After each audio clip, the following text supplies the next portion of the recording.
Welcome everybody, thank you for coming to Now Gallery. I wanted to introduce you to three formidable women who really have colour as the most important part, or one of the most important parts of their practice. We've got Sophie Smallorn, Anna Starmer, and Sadie Williams. And I just thought I'd let you know a little bit about the evening, just so you know what we're doing. We're going to have a presentation by each person of 10 minutes, and we're going to go through some images. And then I might ask some questions, and then please have a think of some questions that you'd like to ask, and we can put them to the panel. I thought I'd start off with just 3 images of Now Gallery exhibitions very quickly, just to give you an idea of how important colour is to us, because it's really important. So somewhere is a clicker which I can hand on to everybody. That's great, thank you. So just very briefly, this is Fred Butler, and it's all about colour. And people could come to this exhibition and they stuck their head in these holes and they got wonderful light therapy. And the floor was pink foam and you listened to a soundtrack and made origami. And we loved it, and it really changed the look of the gallery. And this is Camille Walala, amazing Camille, who we loved working with, and it was a maze that was amazing, and kids just sort of wandered around it and found places to hide in it and really enjoyed it. And just in terms of form and colour, it was a magnificent thing. And lastly, thinking colour, form and fashion, this is Molly Goddard, who put, as you can see, put dresses in the gallery, and people came and embroidered on the dresses, and it sort of was a real community feel because people could come and sit and just take time to sew on these very beautiful twill dresses. So Sophie is going to start. I'm going to hand her, have you got your mic? I'm going to hand her the is that, do you want to stand up or do you want to sit down? Do you? There you go. No, sit down if you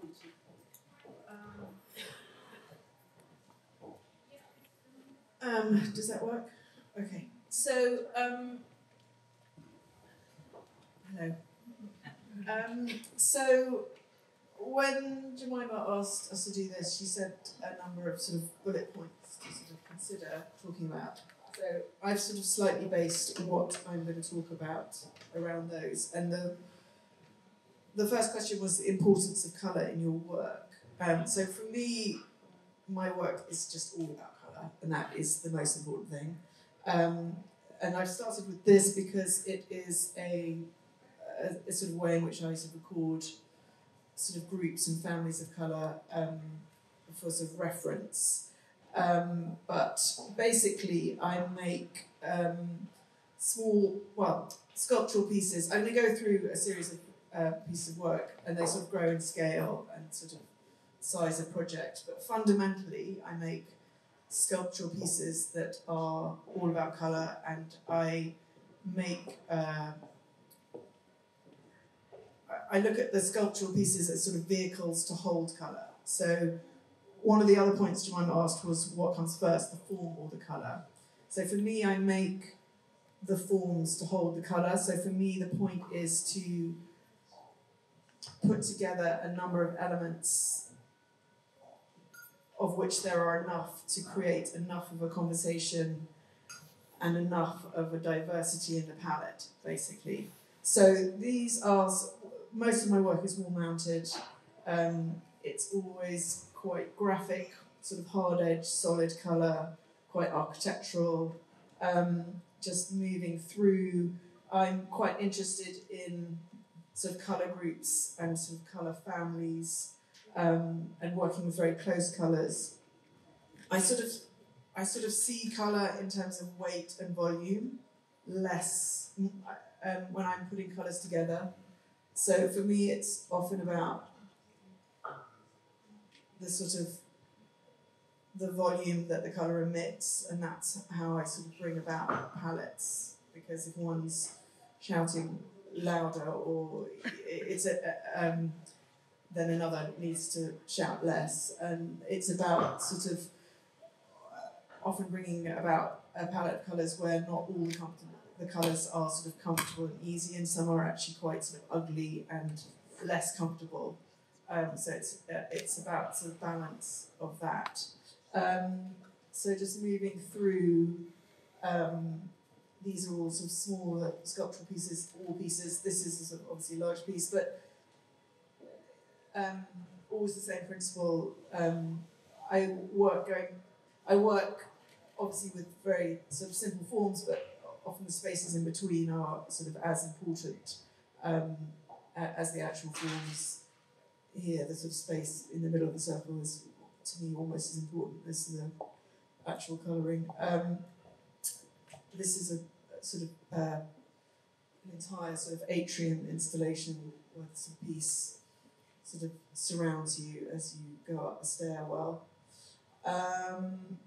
This is sort of, as I said, going up in scale. This is the artwork to a glass canopy project, which is the next slide on. But I put this in because I work, talking about colour, I work in quite a low-tech way. I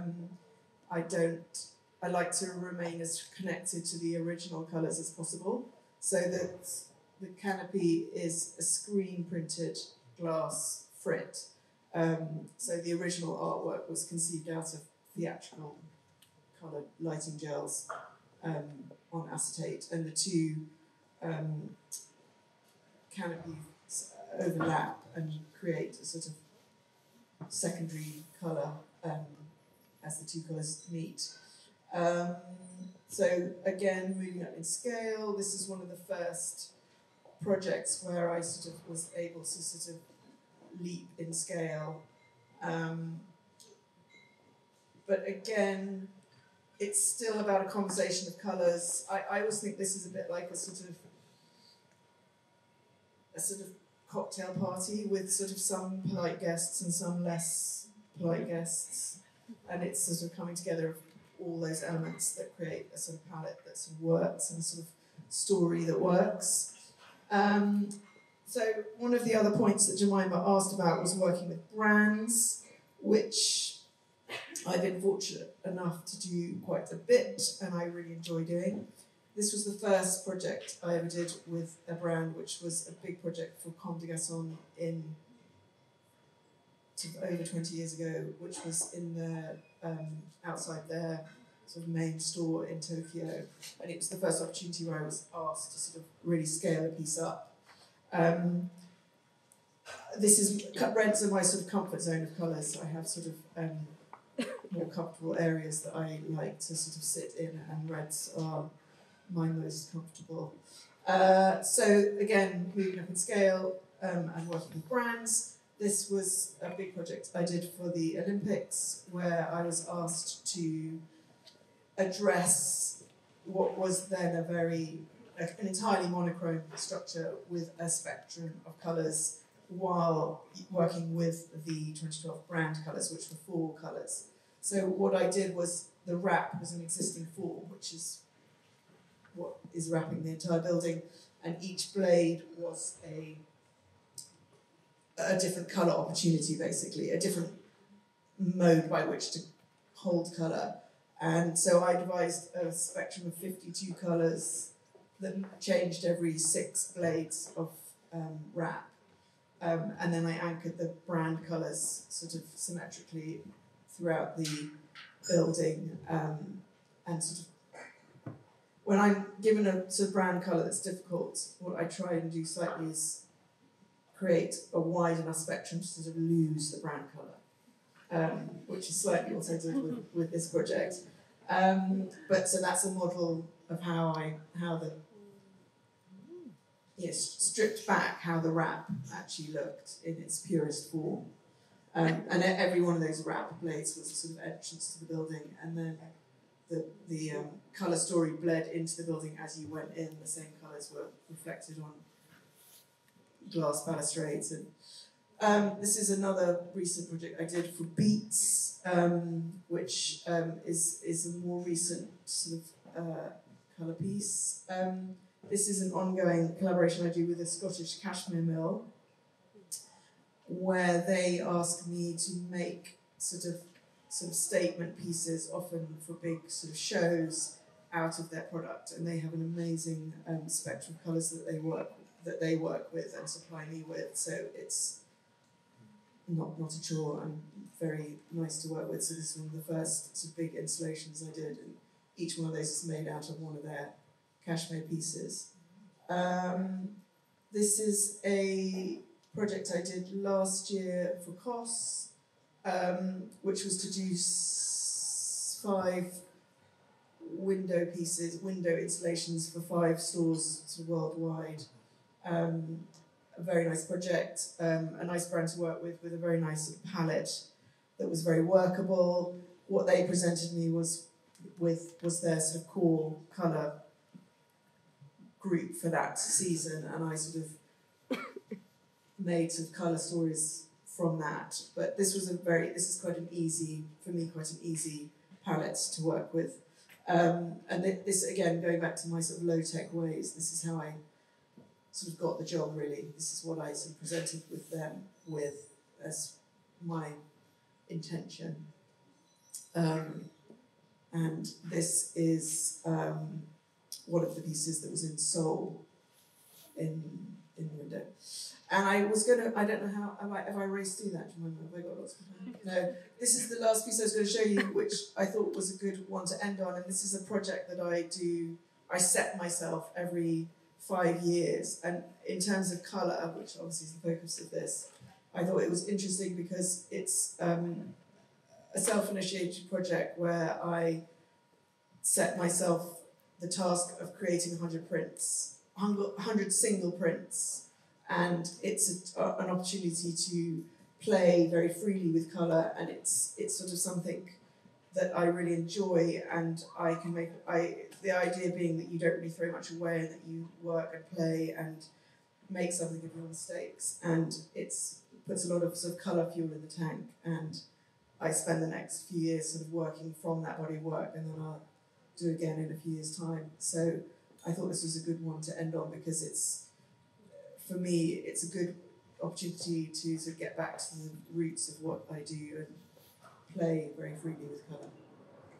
Thank you, that was great. I actually realised that I forgot to introduce Sophie, but she's introduced herself very well. I would say that you create conversations with colour. That's what you've always been to me, that kind of wonderful. Yeah, I mean, the pieces are conversations, with colour, And I'm going to introduce you as your colour guru. I have it here that you create the design industry's definitive global colour forecast guide. So this is Anna Starmer, and it's your turn now. Thank you very much, Sophie. I might have to stand up because I can't really see. I'm going to go over here. No, I'm fine. Hello, I'm Anna Starmer. So I have a business which is all about colour. I'm a colour creator for the design industry, and I've been working in the field of colour within design for 25 years, and about 12 years ago I began to make a book twice per year. The book is called Luminary. The book is here, if anybody wants to see it later. It's for the industry. It's a Bible of information for 2 years ahead. And it's so for a long time I worked in the industry and bought colour information and bought trend information from brands that some of you might have heard of. I worked with Pantone and people like that to create their forecasts, and I found for myself that it was all very beautiful but not original and not so inspiring. So my passion really with Luminary is to create a sketchbook of colour, and it's really what's influencing me at the moment, what's influencing people around me.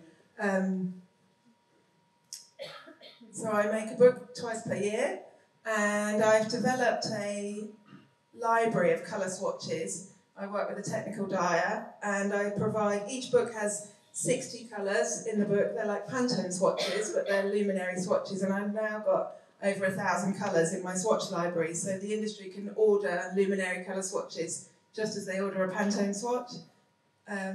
I create colours from anything that I find that I love.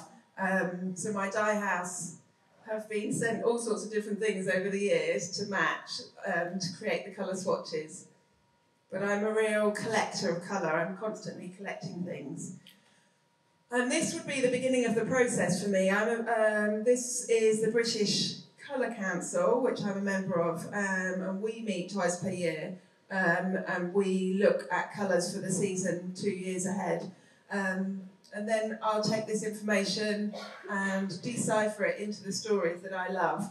I travel quite a lot and take all the photographs for my books. This is a big part of what I do, and for me it's a really important part of creating something quite unique. And I love gathering information from around the world and putting it together into the stories to create new concepts around colour. This was in Vietnam with the Hmong women in northern Vietnam a couple of years ago. So then, once I've gathered and travelled and gathered all of this treasure, that I call it, I'll bring it back to my studio, and then I start painting and dipping and collecting and creating the stories for the books. And these are the colour swatches which end up in the books. So it becomes very technical in the end. And I put together shoots as well for the book. So this is a shoot that I did for the Autumn-Winter 20 book, which was very much about lots of pattern and shades of reds. And then you can see how the book will evolve. The book is a tool for the design industry. So it's bought by big brands like Marks and Spencer, Gap. But the thing that I love about Luminary is that it's not just for the fashion industry, it's across the board with design. So, for instance, in America, it sells to L'Oreal and Maybelline.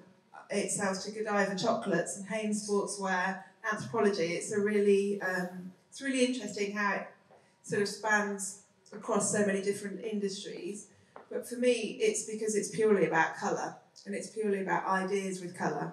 A couple of years ago, or 18 months, I produced Love Colour, which is a book about colour for interiors. That was my third consumer book, and this was about deciphering colour palettes within the home, but it was teamed together with some of my travel inspiration as well.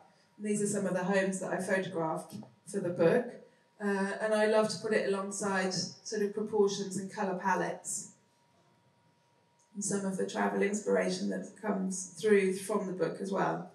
So a few of the brands that I work with buy Luminary, so it really is a lot of high street brands. Some of them buy the book, some of them I work directly with, creating colour palettes, creating trends, and really every customer that I have uses me in quite a different way. So I love the story behind colour, and for me that's what excites me. So I'm never just going and sticking colours down on a page. There's always a reason why and a story behind it.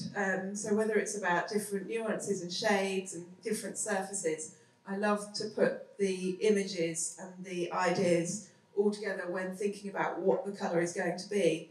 In more recent seasons, I have challenged myself to rethink colour. When I'm working in the industry of retail and mass consumerism, it's disturbing to think about what colour is, the toxicity of colour. A couple of years ago, there was the lots of images that I'm sure all of you have seen of the rivers in China running with the future trend colour of the season because of the dye going straight into the water system in these villages. And for me, in my place within the industry, I have to rethink colour, and I have to challenge the people that I work with to think about colour in a new way. What is the future of colour? And this is what I'm asking all of the people that I work with, whether they're Primark or Manolo Blahnik or Gap, you know, they have to change the way they do things. And I think this can take on many different forms, but the mindset and the way that we approach colour needs to be more kind to our earth. And this, for me, is a really big theme in my work at the moment. I want to pour love on colour, and it's a big part of how I'm talking about colour with all of the brands right now. lots of people in fashion especially, but also through into interiors, are talking about remaking, repurposing, relove, reusing. How can we bring things through to challenge the way that we're looking at colour? And obviously I'm constantly collecting items to inspire us, but how can we recreate these colours without destroying our environment? This is a project I did last year for Dualit, for toaster and kettle people, where I collected lots of items and it inspired the colour. All of the colours were based around something from nature, so this was about the pebble that I found. And then I worked with them to develop colours. So the great thing about this project for me was that I developed the colour with them, but I also produced all of the photography and shot it as well. And for me, that's like a dream job, because I'm taking it right from concept all the way through to the ad campaign for John Lewis. I write a lot about colour as well, and this is something that a lot of my clients pick up on. So for me, lots of the inspiration for this season was very much nature-based and very much about grounding ourselves in nature. And I talked to Juliet about the emotive aspect of what a kitchen needs to be today, and that, you know, we're turning back to plant-based diets, people want more natural surfaces in their kitchen, we want greenery in the home, and this was really our starting point for the conversation and why they went from these more natural colours for their brands. In Luminary and with Luminary, I get to travel quite a lot, and I use my travel photography to inspire my clients. I want to step away from the normal inspiration that's called colour trend, which is often based in catwalk and celebrity, and I want my inspiration to be really original. So a couple of years ago I went to Iceland and went and stood on the edge of this amazing crater, and I put together lots of colour palettes about Iceland, the scenery, the photography that I took there, and I took it to New York and talked to the New York fashion industry about just finding inspiration in nature. And I asked them all to imagine that they were taking their shoes off and walking in the moss on the edge of the crater, and it went down really well. People really related to it, and I think the design industry is quite broken and quite sad at the moment, especially fashion and retail, and that people are really enjoying this love and this idea, this kind of just connection back to these more natural colours.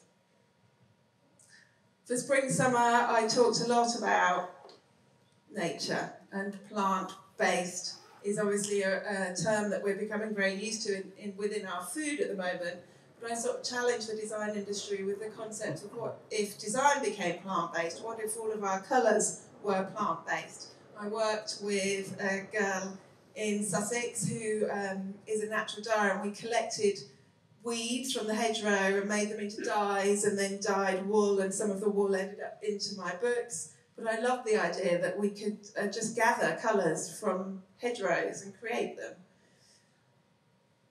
I talk a lot about what I feel is happening in the world around me. This reconnection is a really important part of what I do. I love to use quotes from amazing people as well.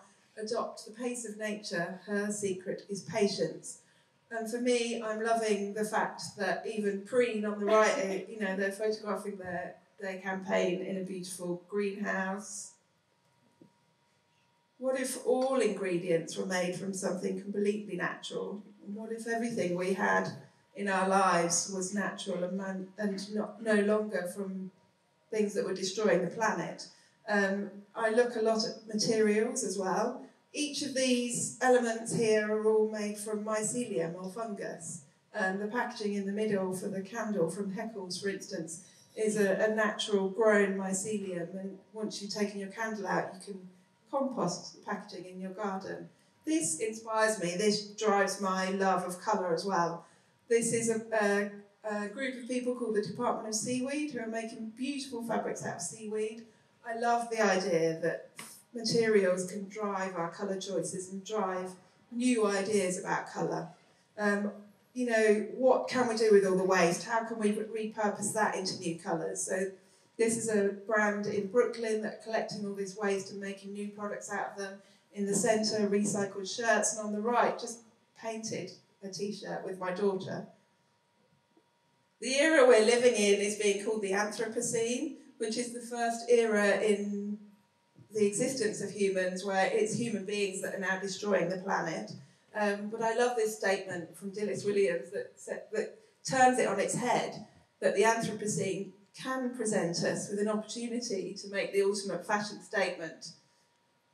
I'm very passionate about what's happening at the moment, the fight against the environment. I've been on the street with my children campaigning, that's my son.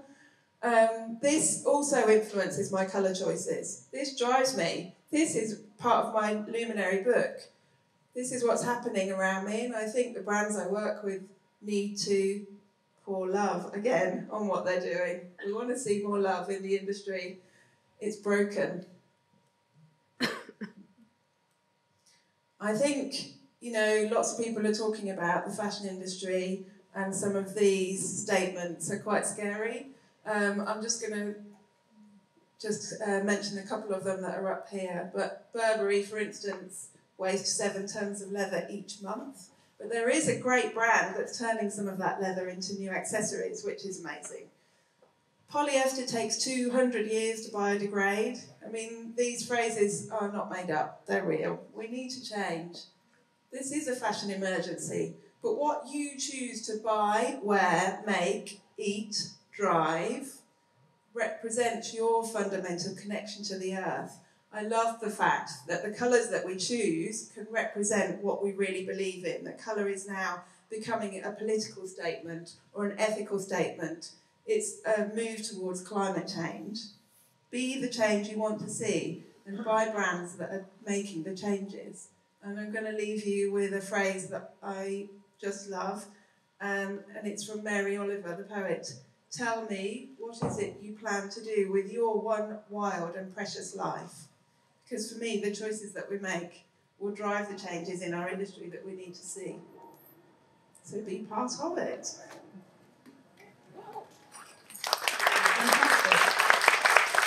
Wow, thanks so much. You also mentioned about the beauty industry, that actually it was quite refreshing going to New York and finding that the beauty industry were having a different kind of conversation about colour. It's challenging with the fashion industry right now. They're a little bit stuck, but I found in New York in December that quite a lot of big beauty brands are very open to the concept, a lot of the concepts that I'm talking about at the moment, because they can see the potential in reconnecting to nature. They can see the need for wellness and for vitality from within. So they're willing to make those changes because they can see that that's the right path. And for them, it makes a lot of sense. It's a holistic approach to design. It's a holistic approach to the way that they're doing things. What we want to move away from is it just being a PR marketing campaign, and for them actually to be doing the do and walking the walk. But a lot of beauty brands are becoming much more natural-based and are really trying. But I think a lot of the big fashion brands are finding it really difficult. Most of them have got sustainability officers. It's challenging. There's so much to change. It's a big mountain to climb. So now we've got Sadie talking about fashion. So we've known about you for a while and are huge fans of the way you use colour, but also that you actually are doing not only fashion but animation and installations, and you're using your voice in a very authentic way. Yeah. Hello everyone. So yeah, I'm Sadie Williams and I'm a fashion and textile designer. And yeah, as Jemima said, my brand sort of does more than just clothing, and colour's always sort of been a massive part of who I am and what I do. And I never really analyse it too much, it's just something that's always been there. So I just thought I'd start off with sort of a colour palette that I just, more looking back, have seen myself go to again and again, which is this kind of red, blues and whites and silvers. So this is just some work from my foundation course that I did. Literally I was on the print design pathway, just figuring out what I wanted to do with myself, and made these works, and they sort of have carried through into what I do now. So they're very graphic, they use those sort of key colours, and they have that kind of mixture between being like very feminine, at the same time quite graphic and bold, and having sort of more sharp and I guess more like masculine side to them as well. So that's kind of key in how I've always used colour. This is my graduate collection for my MA from Central St Martin's, where I specialise in the textiles for fashion pathway. And so this is kind of what kick-started, I guess, my career after graduating.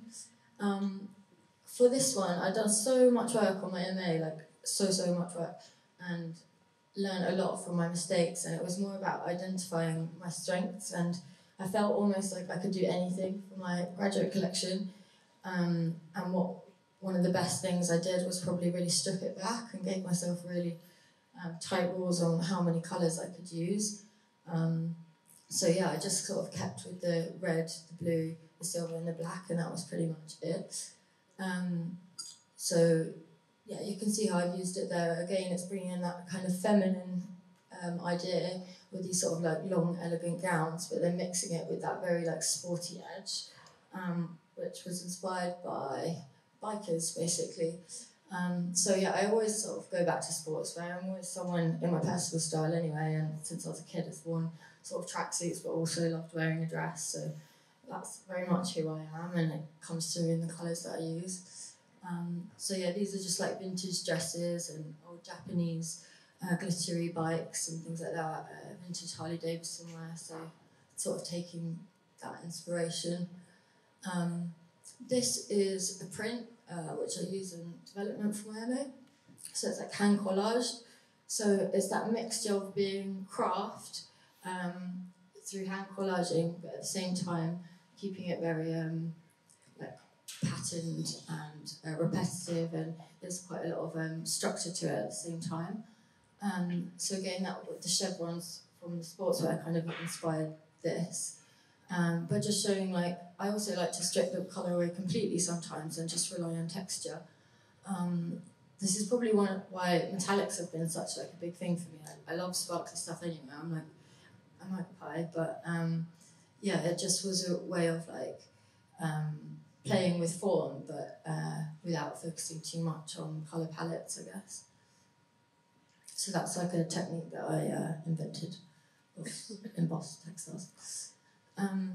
Again, this is just showing you like metallics are in a completely different material. These are like metallic leathers on organza basis, so they're all like see-through dresses. So it's playing a lot with sort of solid colour and then the translucency of the fabric, and that's something that I really like to play with a lot as well. Again, I just thought I'd show two colourways of one thing. So just having one that's completely monochrome and then one that's sort of got jumping out with brighter colours. I do loads of colour tests.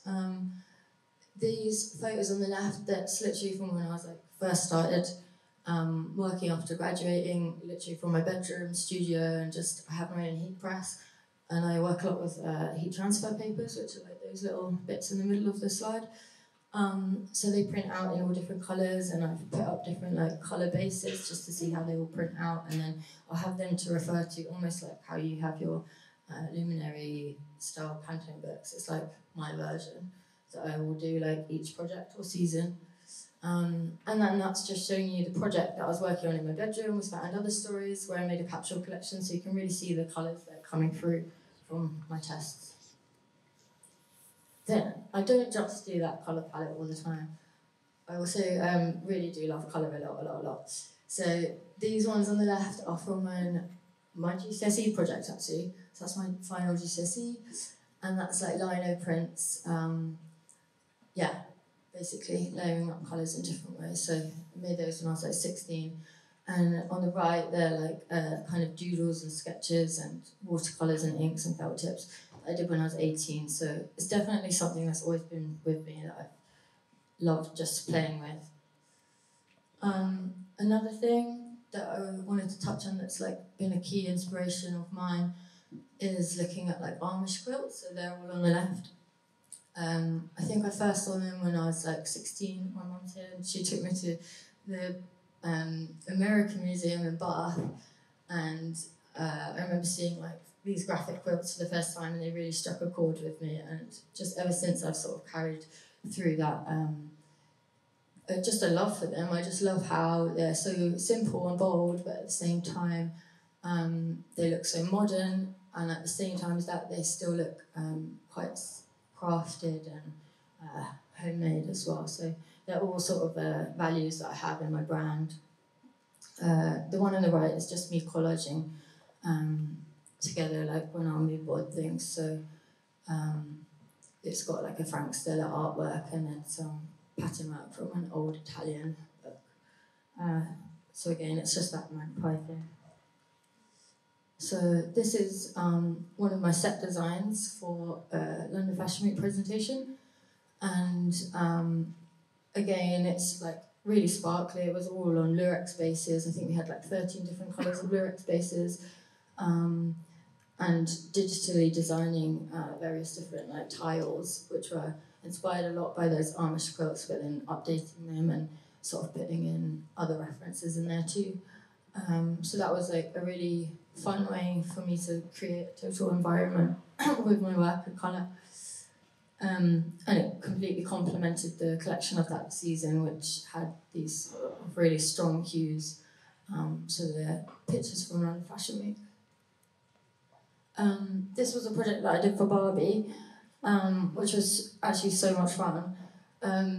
A whole Barbie dress could fit in my tiny little heat press in my bedroom, so they're all hand collaged. I'll flip to the next one. So that's like a Barbie dress, all the pattern pieces, where I've literally hand collaged my heat transfer papers to the pattern pieces. So that is the blonde one. And again, it's just showing you like my colour tests on the left using different bases, and then the middle picture on the left is just the plain lurex bases, and then at the top there's these shimmery fabrics which are bonded on top. So it's like a multi-textile and multi-coloured thing going on basically. And we made an accompanying film, that's a still from at the bottom, and they all like dance together. It was quite fun. This is for a project for a lace company. Sophie Lace. They make really like beautiful lace that are normally quite like a tonal in one colour, maybe two, very soft. And with my heat press, it works on synthetic fabrics. So I hand collaged just striped papers, basically, just cutting up strips, and printed them onto the different laces. And where the lace is more synthetic, it sucks the colour up more than on the ones where it's less so. And then I just cut out motifs and sewed them onto the lace base. But this one made like a Chloe Wood bursary. So yeah, I was really happy with how this body of work turned out. I've got more lace samples down here if you guys want to have a look afterwards. This is just showing you as well like a hand collage with a graphic sort of print, and then applying it onto other fabrics. So the lace there is actually a ghost print. So the fabric there is a fabric, and then the lace was laid in between, and then the collage on top. So when the lace is taken away, you get like the negative, I guess, of the lace. Yeah. So it's not always hand collaged, otherwise I probably wouldn't be able to have much output. So I do digitise my prints as well. I always start with like graph paper and drawing, felt tips, collage. But then, yeah, we turn it into like digital files. So these are just examples of different scarves. It's just quite an easy way to sort of show prints with scarves. And often I'll do a design, but then I'll do another colourway of it as well. It's just examples, similar thing, like applying the prints all over onto textiles, garments. This was also to show how I like to mood board with colours, and I thought I'd just show a collection where the colours are a bit more earthy, because I've just shown you loads of really bright stuff. So this one was like inspired by the Kibbo Kift, which was this group in England in like the 20s, and they believed in outdoors and outdoor living, but at the same time they had quite like progressive and modernist views. So I've collaged that up with lots of other inspirations, and yeah, as you can see, the tones are a lot more like earthy, but then there's a quite strong red coming through as well. So when I approached my textiles after mood boarding, I wanted to reflect my theme. So this is just like hand-dyed denims with various different like offcuts of Liberty prints, like sewn behind them. And yeah, this was applying like by pattern and colour to some set design. We had the tent at London Fashion Week, but then we took it outdoors for a campaign as well. But as you see, the models wearing like denim and the trousers in the background, they're all like hand-dyed to have these sort of earthy tones.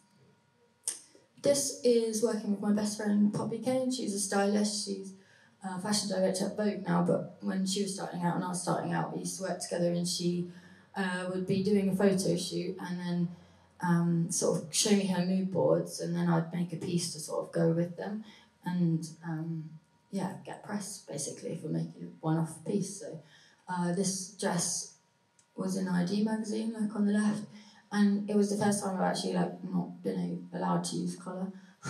So as you can see, I really went for it with like texture, using lots of different sort of mark making and yeah, fabric bases. So we had like spray paints, we had like hand painting, silk screening, flocking, foiling, like all that kind of thing. So in a way, yeah, it's actually really fun to have restrictions sometimes because you can really go for it in other ways. This is just showing as well, like I get a lot of inspiration from looking like at old books or things that I might find not just in libraries but like market stalls or markets, boot sales, that kind of thing. I found this really amazing book on Japanese flower arranging, and it completely inspired me for one of my collections and how I wanted to like market the collection for the lookbook. So I made my clothes, but a big part of how I wanted to like show it off was also these flowers that we made in textiles and choosing the colourama backdrops. And, yeah, just creating strong imagery basically and playing on colour. That's it. Thank you. That's fantastic. Thank you so much, Sadie. I think it's so interesting to see the inspiration that these three amazing women have, where their work comes from. I think that's a real treat, and also to see the kind of, the beginnings of the work, and how it kind of can grow either digitally or, how you start with a piece, and how you work with colour and, come up with a model and how it becomes a real thing. I think that's a real treat to see. I suppose one of the questions that I have, and I hope that you'll have some questions in a little bit, but is about the emotion of colour and how colour makes you feel. And I just wondered if you had, Sophie, if we start with you, whether, well, I suppose it's about the choice of colour, how you actually go about choosing the colour that you use. But I love that you talked about that some colours are sort of less comfortable than others. And I love that you talked about the cocktail party and that, the polite guests and the less polite guests. But I wondered about what you felt about those colours and whether, for you, using colour is a kind of an emotional thing. Well, I saw that on one of your questions was is colour emotional, and I found it quite hard to answer really. But I mean, the way in which I choose colour is completely intuitive. There's no sort of system or method behind it. So I guess that means that my response to it is emotional. And when I put a palette together, it is about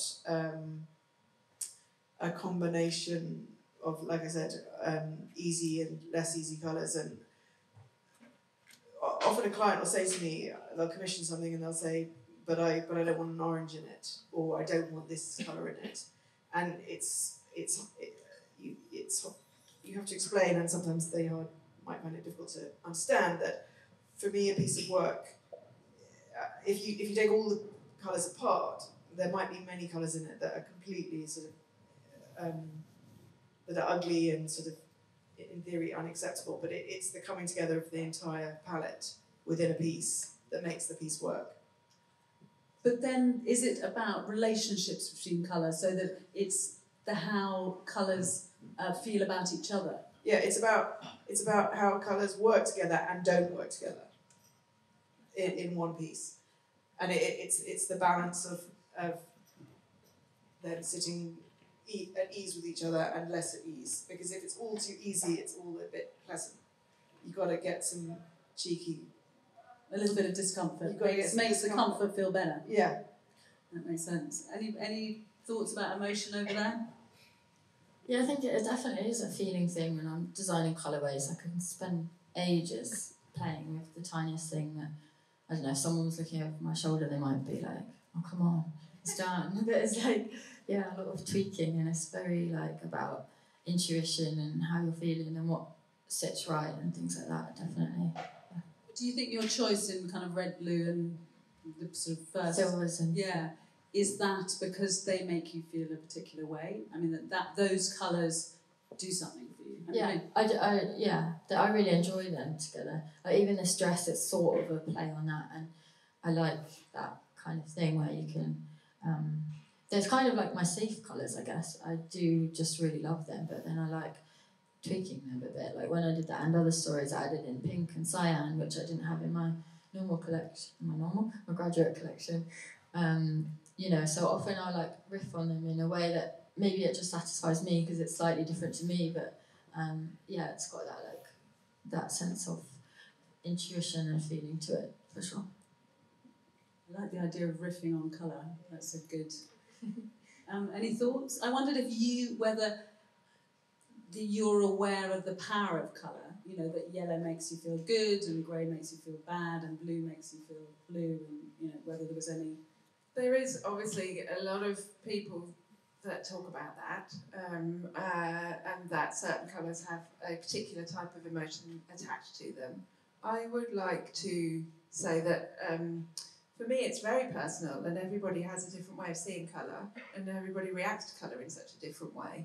And what's interesting is when I put 60 colours in a book, every single person takes that and makes it their own and takes it in a different direction. But if the colours that I choose for my books are going to be part of a big retail collection, what's important is, drawing in customers.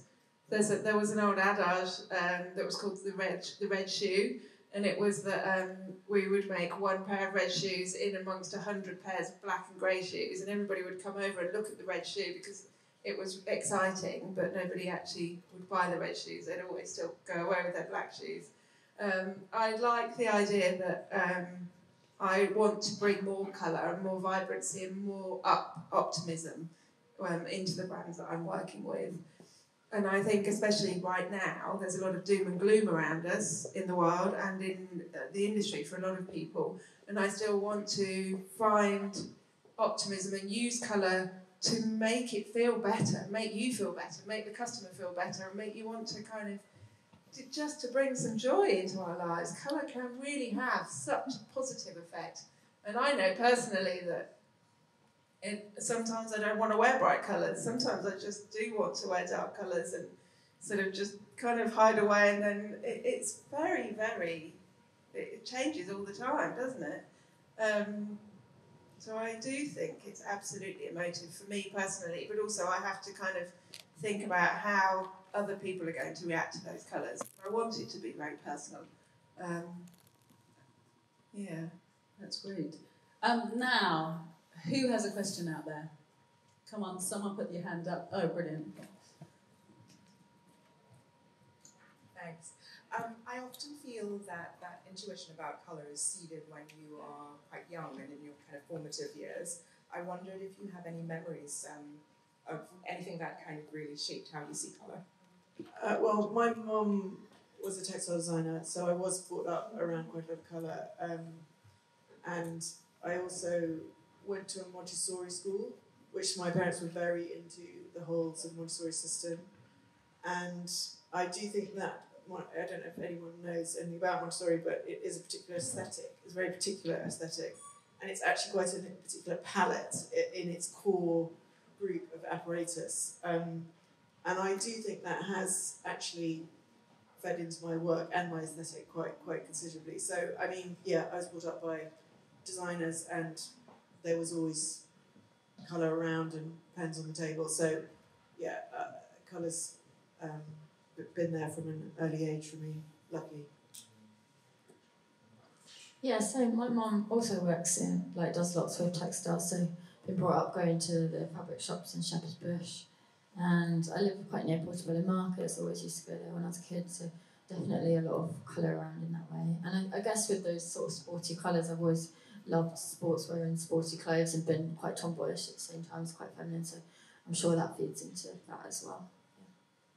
I think a bit of the opposite for me. I was brought up in the middle of nowhere and was always quite disappointed by the amount of colour that was around me and wanted brighter colours and wanted more colours.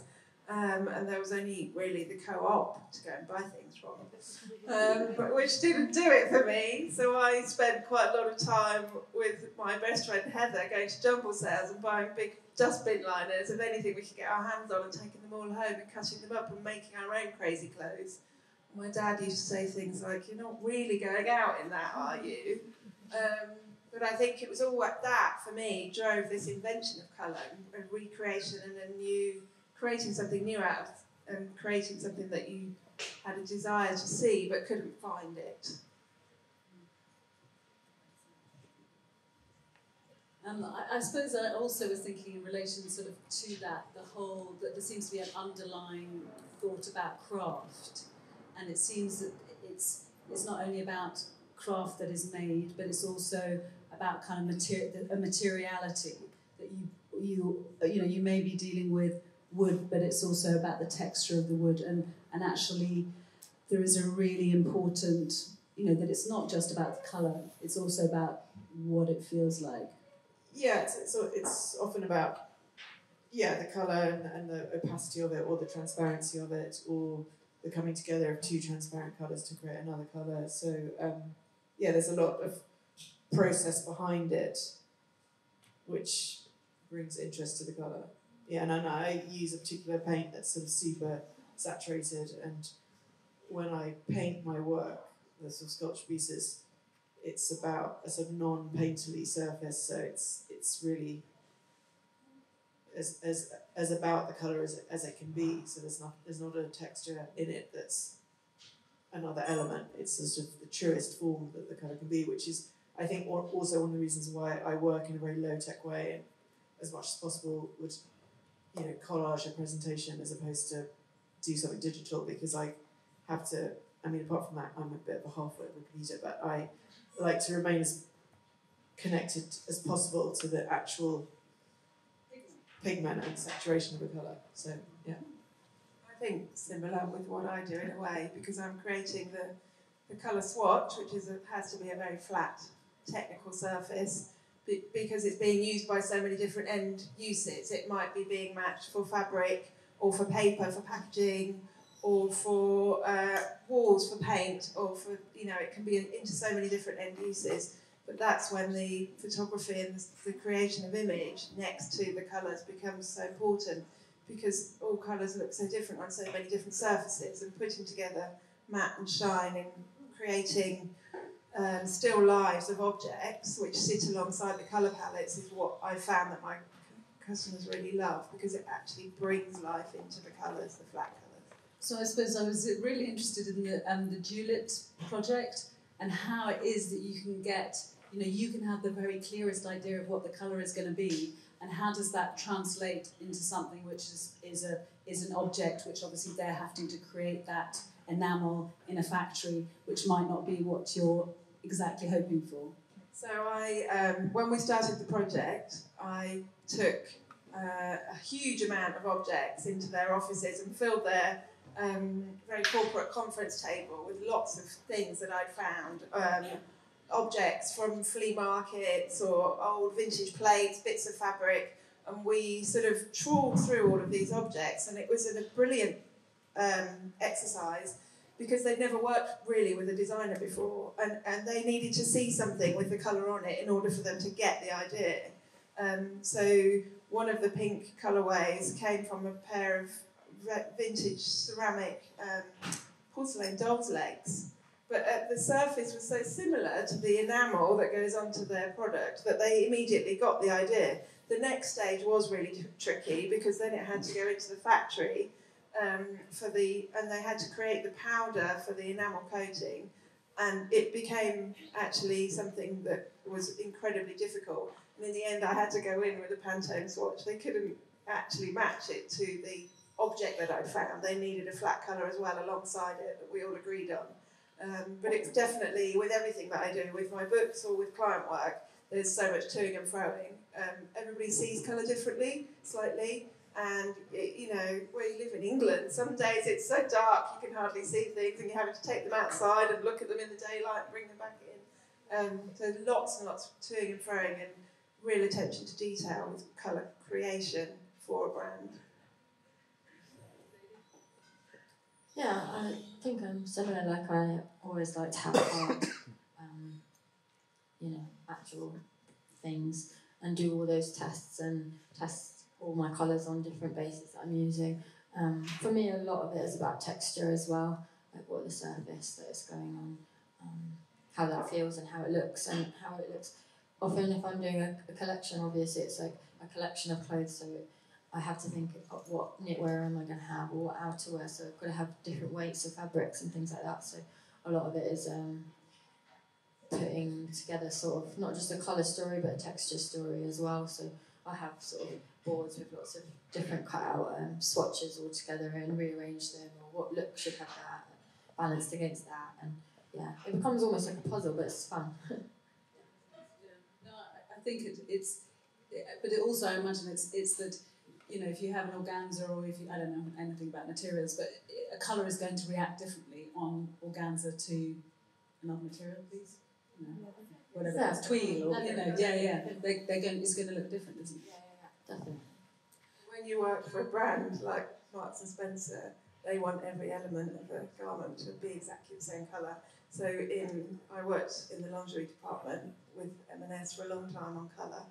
But if you imagine every hook and eye, every casing, every piece of lace, all of the binding, they want it all to match. And they might come from lots and lots of different places all over the world as well. So that's when your technical colour swatch becomes your absolute Bible. But it's a huge amount of process that goes into creating a piece of lingerie that's all one colour. Well, we all like our bras to be the same colour, that's for sure. Any other questions? Because otherwise we'll wrap it up. Yeah, great. Do you take lighting into consideration? You talked about colour matching and working with factories to produce the item, but then when the brand goes and shows in their store, it's got really bright lights and it's completely different. Yeah, lots of retailers and brands and manufacturers have a light box. And that will be in a little curtained corner, so it's completely in the dark. And they'll have lots of different types of lighting. So, for instance, at Marks and Spencer, there'll be the daylight and natural light, but then they'll also have a switch for their store lighting, because their store lighting is kind of this really horrible yellow colour that makes your skin look dreadful. And you have to make sure that white vests and things don't look too yellow under that lighting, so you have to look at it in that lighting as well, so it really becomes incredibly technical at that point. Anybody else? Yes. So when you create the photos next to the colour swatches, do you actually have ideas for the setting which influence the colour swatches, or is it that you just create the colours and then decide on what kind of photo to frame the colours in? Probably both, if I'm allowed both. Sometimes I have an idea for a season, and then I'll create a story of images around it.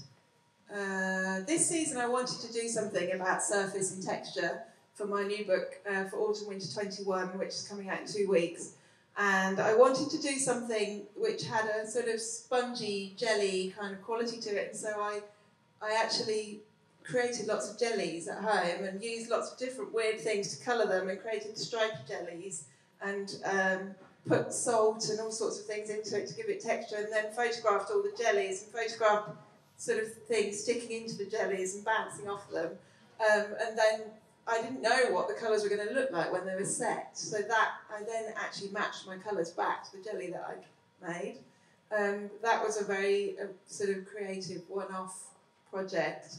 But sometimes when I'm travelling, I might, for instance, when I went to Vietnam and photographed the Hmong women, that was an amazing experience, and they, the way that they dress and the way that they put fabrics together is incredibly interesting, because on the one hand, they wear their traditional hand-embroidered costumes, which are part of their culture. The texture and the stitching is part of their historical culture. But on the other hand, they also have imitations of these historic clothes that are printed in factories in China and shipped in and have very neon colours and beads and things on them, plastic beads, and they sort of wear it all together, and so that photography influenced the colour palette that I created for that season. And that was something that I didn't know I was going to find until I got there. Does that make sense? Yeah, thank you very much. One last question? Yes. What's your favourite colour? Oh, good question. That's a good last question, I like that. Well, like I said in my images, I have sort of colour comfort zones. The easiest family of colours that I find to work in is reds. I find you can get the broadest, widest spectrum of variants within reds, but I wear a lot of navy, not a lot of red. I love the pink and the red family. My front door's painted raspberry pink. Quite like raspberry, I think. Raspberry. Probably blue, but I can't decide which blue. Well, on that note, thank you so much for making this a totally fascinatingly colourful evening. Thanks, Thank you very much.